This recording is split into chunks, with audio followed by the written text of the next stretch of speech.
that point in time, I think I had 12 houses. And so I had maybe 1.5 million in real estate. And I got to the point, where the deals weren't as often. I wasn't finding, the houses popping up left and right. And so I tried to figure out what are the best people doing. And so I went down through all the YouTube videos, figured out who the best people were. And I really liked videos from a guy named Ryan Dossie. And so I watched 15, 16, 17 hours worth of content of his, of 12-minute videos.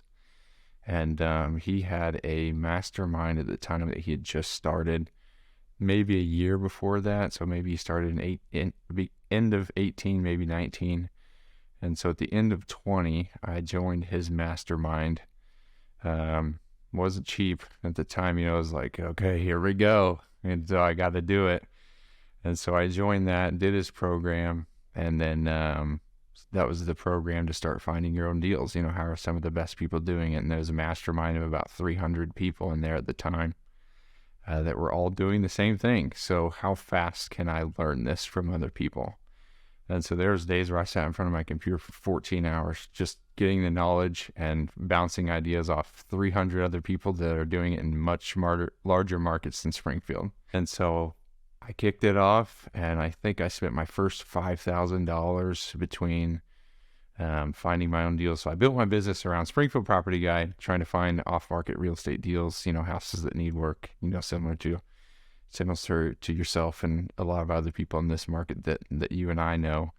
And I was like, okay, I need to come up with a budget for marketing. How much am I going to spend? Where am I going to spend it? So I went to SEO, went to Facebook ads, went to direct mail, and then I did some cold calls here and there. And the first $5,000 I spent between deals and then equity through that was about $350,000 in return.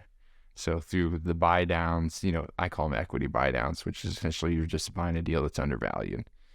And then through a couple flips and a couple wholesales, which I personally have only wholesaled twice, because as a licensed investor, you're really not supposed to take a fee without agency.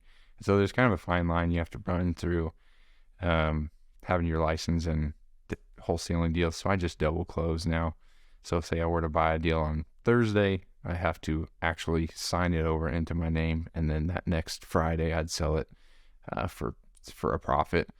And so for that first $5,000 I did, it was crazy, and I was hooked. And so after that, I built my business extremely fast, and probably faster than I should have. And there's those nights of your chest gets a little tight, and you wake up at 1:30 in the morning and think about where this is going, how you're doing this, who you're paying, how fast your bank account's going down. So I know where the questions you're going to ask me, this is a good lead into it, was what's some of the best advice you've ever heard? And it was from Brandon Turner on the Bigger Pockets podcast when he said, you can go broke buying good deals.